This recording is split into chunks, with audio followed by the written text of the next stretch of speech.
ରହିବାକୁ କହିଲେ। ବାବାଙ୍କ ସାନ୍ନିଧ୍ୟ ଛାଡ଼ି ଅନ୍ୟତ୍ର କେଉଁଠି ଯାଇ ରହିବାକୁ ବାବାଙ୍କର ଆଦୌ ଇଚ୍ଛା ନଥିଲା। କିନ୍ତୁ ବାବା ତାଙ୍କୁ ବୁଝାଇ ଦେଲେ ଯେ ତୁମରି ମଙ୍ଗଳ ପାଇଁ ମୁଁ ତୁମକୁ ଏହି ସର୍ବୋତ୍ତମ ଉପାୟଟି କହୁଛି।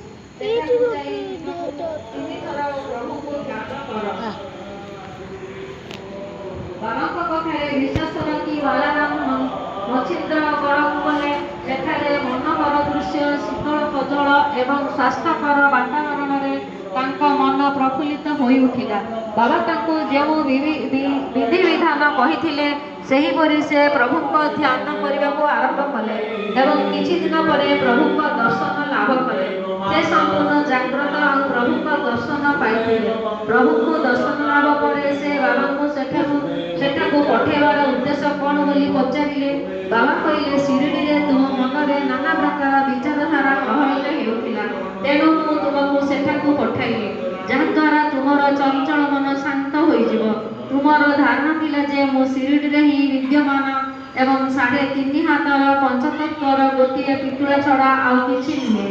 ଏଥର ମୋତେ ଦର୍ଶନ କରି ପରୀକ୍ଷା କରିନିଅ ଯେ ଯାହାକୁ ତୁମେ ଶିରିଡ଼ିରେ ବିରାଜମାନ ଦେଖିଥିଲ ଏବଂ ସେଠାରେ ଯାହାଙ୍କର ଦର୍ଶନ ତୁମେ ସେଠାରେ ଲାଭ କଲ, ଦୁଇଯାକ ଅଭିନ୍ନ କି ନା।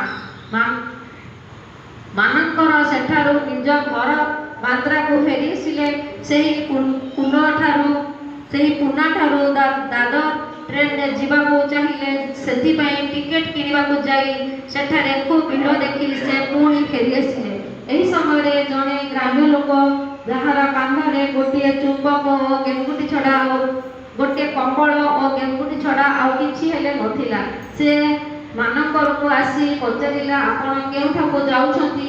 ମାନଙ୍କର ଉତ୍ତର ଦେଲେ, ଦାଦର ଯିବା ଟିକେଟଟା ଆପଣ କିଣନ୍ତୁ। ଏଠାରେ ଗୋଟିଏ ଦରକାରୀ କାର୍ଯ୍ୟ ଥିବାରୁ ମୁଁ ଆଜି ଯାଇ ପାରୁନାହିଁ। ଟିକେଟ ପାଇ ମାନଙ୍କର ଖୁବ୍ ଖୁସି ହେଲେ। ପକେଟରୁ ଟଙ୍କା ବାହାର କରୁ କରୁ ସେ ଲୋକଟି ଜନଗହଳି ଭିତରେ କୁଆଡ଼େ ଅଦୃଶ୍ୟ ହୋଇଗଲା। ମାନଙ୍କର ସେ ଲୋକଟିକୁ ଅନେକ ଖୋଜାଖୋଜି କଲେ, କିନ୍ତୁ ତାହା ବ୍ୟର୍ଥ ହେଲା। ଗାଡ଼ି ଛାଡ଼ିବା ପର୍ଯ୍ୟନ୍ତ ମାନଙ୍କର ସେହି ଲୋକଟିକୁ ଅପେକ୍ଷା କରିଥିଲେ, କିନ୍ତୁ ସେ ଲୋକଟି ଆଉ ଫେରିଲା ନାହିଁ। ବଡ଼ ବିଚିତ୍ର ଭାବେ ଏହିପରି ମାନ